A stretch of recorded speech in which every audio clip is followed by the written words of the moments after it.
We should be travel buddies. Try Grenada next. Beautiful island. The people there are so friendly. Yes, I've met a few Grenadians in my time, and they're very friendly people.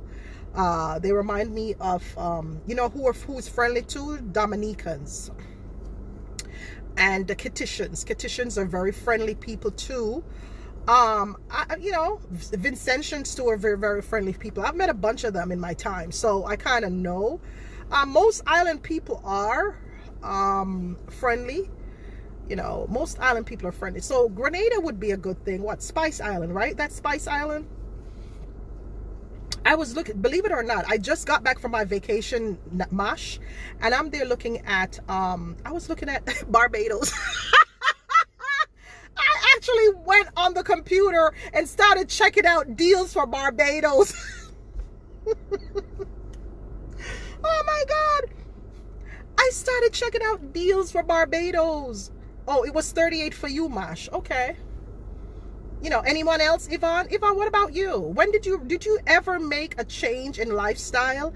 And if you did, when did that change occur? Like, if you were used to doing the same thing all the time, when did you just switch up? If there was ever a time in your life where you felt like, okay, I need to do something else. This is not it. When did that happen for you, Yvonne, if it ever did? Everybody wants me to go back to radio. I need someone to set it up for me. I need someone, the year has just begun, and I need someone to set it up for me, because honestly right now, mentally, I am not there to really set up. I have somebody who could do it for me, actually. The guy he has approached me a couple of times, Massive B, he has approached me a couple of times about internet radio and stuff like that, but I was a little bit busy trying to build my business. So I said, you know what, I wouldn't have any time to do the radio right now because I'm extremely busy, blah, blah, blah. But now that I have dedicated so much of myself, I kind of know how to make things put things on autopilot now. So maybe that's something that I will consider. My book is also gonna be released this year. Just certain things I'm just putting in place, because this will be our first year sort of out of COVID per se. So I have some things in the works. I have something to do towards the end of this month. You guys are going to see it. Another thing too is that I did tell you that I'm going to launch my clothing line, Tina's Closet. That will be a part of it too. So there are a lot of things in the works for me, plus something else that I have to do towards the end of this month. That I won't say. You guys will just see it. Yeah, but Tina's Closet, and of course my charity. I will definitely do my charity. That's gonna come later on. Lady Mermaid Charities, that's coming later on. Charity is a big thing to my heart, and it's only right for me to do a charity based on the stuff that I have gone through in life, and the charity is just a plus. Happy New Year, Auntie Leona. She's not really my auntie, but I call her my online auntie. Happy New Year, Auntie Leona.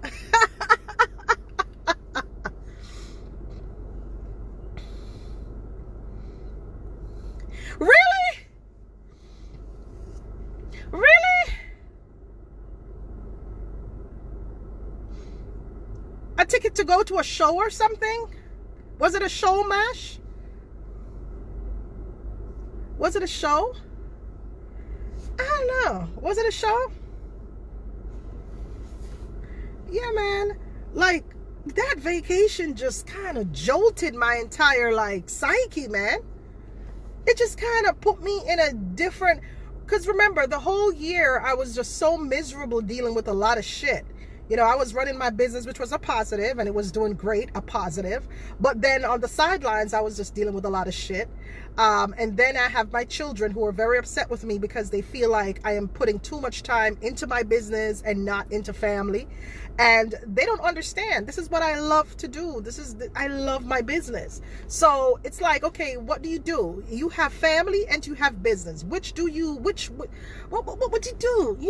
This is something that I kind of bumped into accidentally, I think, and it works. So I'm just gonna do it. You know, I'm doing it. So it's just something that they just got to deal with, you know.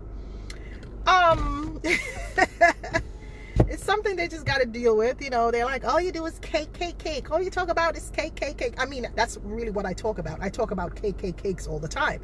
And when I feel like I came up, like if I ever come up with something amazing, like say, for example, the Bailey's rum cupcakes, and I constantly speak about it, they get so annoyed. They're like, oh, all you talk about cakes, cupcakes, cake. And they're like, Mom, what? Okay, what's next? All right, you know. And they sit there and they jeer me all the time because I constantly talk about my cakes, or I constantly discuss my business. And sometimes they just get really annoyed by it. Tina, when over 24 years ago, I was pregnant with my son then. That's how I remembered you. Oh my God. Mash, oh my God. Oh my God. Lord of mercy. Don't remind me, darling. Yeah, man, don't remind me. Years ago. Yeah, but these are things that I feel like I want to do, you know, and it's like, you're like, okay, this is not normal for me anymore. I got to go. I got to live. I got to do things before it gets too late. Like, you don't want to dedicate all your life to work. And, you know, the adult thing to do is to achieve things, yes. However, I don't know that my father is like sick. It kind of opens my eyes too. Because my dad was never the type of guy to travel a lot. He was never the type, you know. He was never the type to travel a lot. And now that he is ill, you know, and if I'm traveling, I have to, like, say, for example, if he's going anywhere, he can't go by himself, I'm going to have to take him. So it's stuff like this that makes me like, you know what? You know, it's time for me to start doing a lot, because we're all going to get old one day. And you want to make sure that you do what you should have done when you were fit to do it. You know, because you don't know what the future holds. Over the weekend, when I was in Jamaica having a blast, Frenchie died. You know, Frenchie, you know, she was a big dancehall icon. And I have been to a few of her events. And she was very ill. You know, I'm not going to say, if her family doesn't disclose what it is that she died from, I will not say it. But she got ill, you know, and friends, one of the weirdest things about seeing somebody like her pass away is that she has been in the dance hall for so many years. And I know she isn't immortal, but it's like, you just see this person in a dance hall and them have fun, and she was such a funny woman, and she was just living her life, and, you know, she just passed away. And a lot of these dancehall icons are passing away because, of course, they're mature people, and you know, them keep some of the biggest parties, you know. And as much as a lot of people don't respect the dancehall life, it is a big business. Dancehall is a big business. So, you know, Frenchie was one of those people who contributed a lot to the dancehall genre, especially New York dancehall. She used to have our boat ride. Then from that, she left from our boat ride to our January party. She had a lot of round robins. Whenever Frenchie used to keep our dancehall, our party them in New York, I mean, it was something. You come out, you show it, you know, your best name brand, whatever. Me attack Frenchie from long years ago. Frenchie had do her thing. So to hear that she passed away, it kind of, you know, it puts a damper on your spirit, because you know her. I know her, you know. And this brings me back to when Angela Jetset passed away. I was at Angela Jetset's you know, 9-night, they call it here, or dead yard setup. I attended, and it was just so weird to be there in attendance, because Angela Jetset was always a lively person. She was always all over the place, a dance and a show herself all, but, you know, just full of life. A woman who was just full of life. And so to see those two, Derek is also a big man, one of the big icons, them a dancehall. Derek him keep black and white.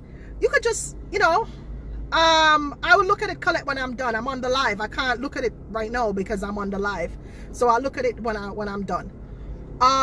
You know, all of these really big name people from dancehall, you know, a lot of them who's not sick is also passing away, and it just makes you, it just gives you a different perspective on life itself, you know.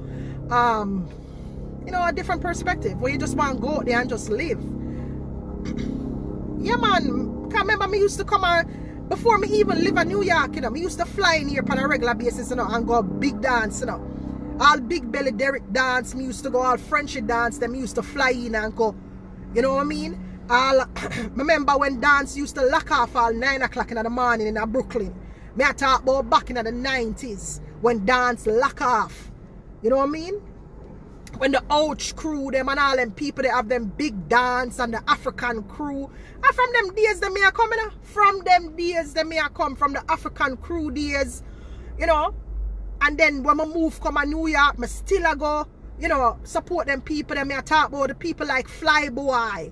You know, I haven't seen or heard of him, you know, in years. But, you know, Flyboy, unfortunately, he was no longer in the New York area because of circumstances to keep a big party. But Flyboy used to do all them Italian shoes party, you know, or Italian wear party. Used to go I bag white them. We used to, as young as them were, them did have them name out there like that. You know, let me tell you, man, as much as dancehall is not a lot, is not something that most people gravitate to, it is really important in the culture. It's a really big importance in the culture, and this is where I used to come in, where I used to blog about dancehall back in the days, back in the early 2000, mid 2000 them time. Them used to blog plenty about dancehall because dancehall was my life. You know what I mean? As much as me did have my job and my stuff like that, me did have my job and me used to go, you know, go work